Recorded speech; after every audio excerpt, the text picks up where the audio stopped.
Hello everyone, what's up and welcome back to another video. Today I'm going to be discussing some spooky book recs. By no means are all of these spooky, they just fall in line for me for the spooky month. Some of them are thrillers, some of them just give off witchy vibes, and I thought these books will be perfect just to elicit that spooky season kind of feel. Before we get started, please remember to do all those fun YouTube things and let's just get on with the video.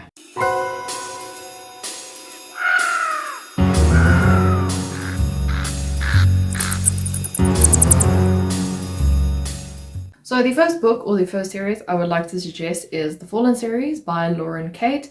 This is especially for the young adult readers. If you really like the typical YA stories about angels and demons and true love and all that kind of things, I would suggest picking the series up. It definitely has that feel of gothicness towards it. The school where our main character goes has like this eerie presence. The characters sometimes are eerie. It's by no means scary, it just invokes that typical fall feeling you want to get, like mist over the school or over the grass, strange objects in the graveyard kind of thing. The next book or the next series I would like to suggest is Laurel K. Hamilton's Anita Blake series. This is about a vampire hunter who's also an animator. If you've been with my channel for a while, you would know I really enjoy these books. This unfortunately isn't the first book in the series, I think it's like the 6th book, but that's the only physical copy I have. If you want the first book, this is the one you have to go for. But it's essentially just a girl hunting vampires, raising the dead. It is set in the summer when you start the series, so there is no full vibe, but it does have those eerie kind of moments, especially at night, because there's ghouls involved as well, and there's, I don't know, just some strange things happening that you definitely want to check out. The next book is by far one of my favorite reads of October last year, and it is The Ravens by Cass Morgan and Danielle Page. For short and simple reasons, this is a witchy story and it's about witches in a sorority. Do you need anything more? They also try and solve a murder or a cold case that happened in the sorority a year before our main character joined the sorority.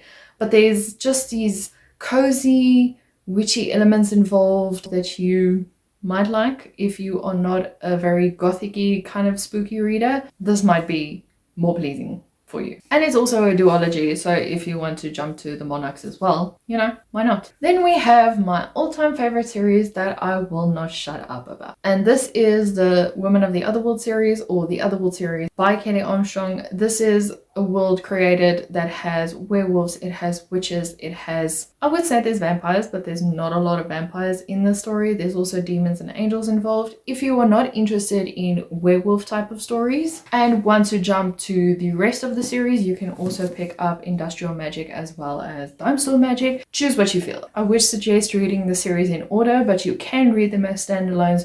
You don't miss a lot, but you get more out of it when you know who the characters are that they are talking about when they refer back to them. It's also not dark, it's more industrial magic, you know. It's urban fantasy basically. Then we move on to a book that I think has been a fall book for years now, since it came out. Everyone has been suggesting it and I am no stranger to that suggestion. But it is The Night Circus by Erin Morgenstern. This book is the epitome of fall and of spooky. It is rivals to lovers.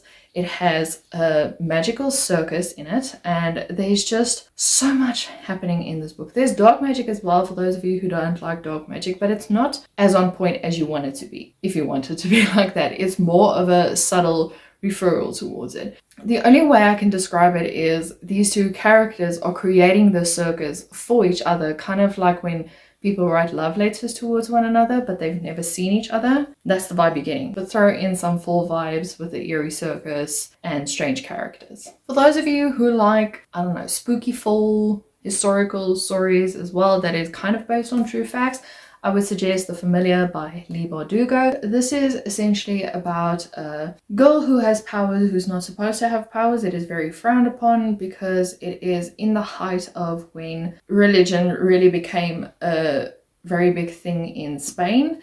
And so they try and explain that her power is coming from the Almighty and that she has special abilities that will help people and also help the crown in their efforts to solidify I think the crown in Spain as well. And it's just very gothic-y. I think that's the only way I can describe it, is very gothic-y. There's also, I think, a vampire in here as well. I'm still not sure what he is, but he's lived for years and years and years and he can't be killed, and he tries to train our main character with her magic, and things evolve around there. You can also read Ordinary Monsters by J.M. Myro. This book really picked up, I think, 2 years ago, and we have all been waiting like very patiently, let's say, for the second book to come out. This is basically about a group of kids who have the weirdest powers you can think of, and their powers are somehow linked to a weird phenomenon that has been happening in this world.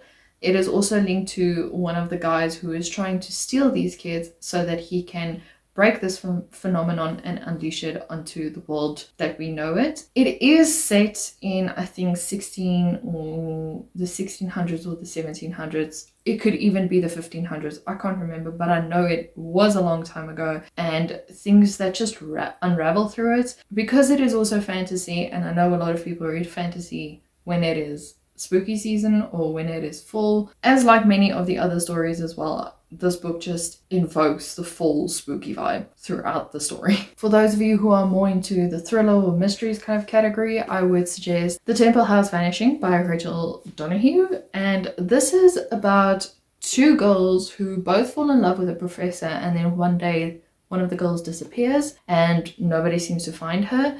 The professor is also just, he left. Nobody knows why. And 20 years later, a journalist who has known the girl who disappeared decides to make contact with the student who last saw these two together and try and figure out what exactly happened on the night of the two characters' disappearance. It is also based in autumn, so it has that eerie, dark feel towards it. There's also a Christmas situation, but I don't know, the Christmas moments in the story felt very dark and very ominous. Then we also have The Pact by Sharon Bolton. There are 6 characters in this book, and they have been doing dares to try and entertain themselves until one night one dare goes horribly wrong, and one of the characters decides to take the fall for the whole group. 20 or 30 years later, she comes back and now she wants revenge because they kind of stole her life from her, and how it just rolls out from there.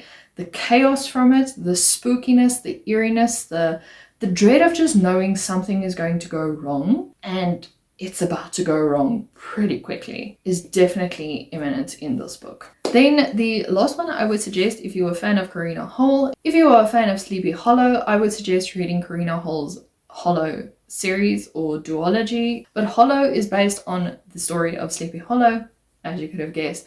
But this time, the female main character has a choice between 2 characters. She is a witch and she is going to the university to try and control her powers. But there she meets Professor Ichabod, and he tries to teach her some magic tricks, and they grow closer to one another. He's also being haunted by the prior professor that the job he has taken over from. And then the mysterious Headless Horseman arrives around the time when things are just being heightened, and she discovers that she knows the Headless Horseman, or she knew him, and things just escalate from there. Then for those of you who are more of a gothic, not spooky, but more gothic kind of readers and you like classics, the 3 books I would suggest is The Phantom of the Opera by Gaston Leroux, Frankenstein by Mary Shelley, as well as Rebecca by Daphne du Maurier. The Phantom of the Opera is basically about this ghost who is haunting this opera in Paris, and one of the main characters, who's like the best singer at this opera, is being haunted by the Phantom. And you later learn that even though she is trying to appease this Phantom, she doesn't get it right, and it puts her loved ones in immediate danger. This is very gothic-y, it's very classic towards this time period. And I think it was written in the time where gothic literature just took off.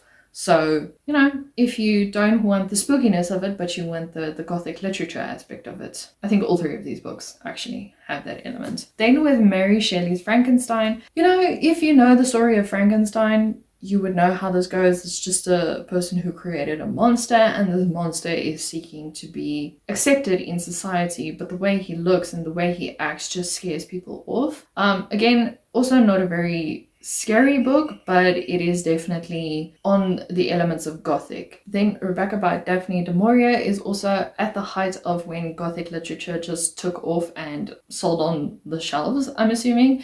It is about this woman who is being haunted by the prior lady of this house and how she is driven to insanity because things are just going wrong in this house. Things are just not working in her favor, and the characters who are involved in the story is also kind of against her, except her husband. Her husband thinks she's just going loony, but the rest of the characters are, you know, just trying to get her out of the house because she wasn't the original wife and they don't want anything to do with her. And I think that is all the books that I can suggest for spooky season. If you have any other suggestions, feel free to comment them down below, and I'll see you guys in a video next week. Bye!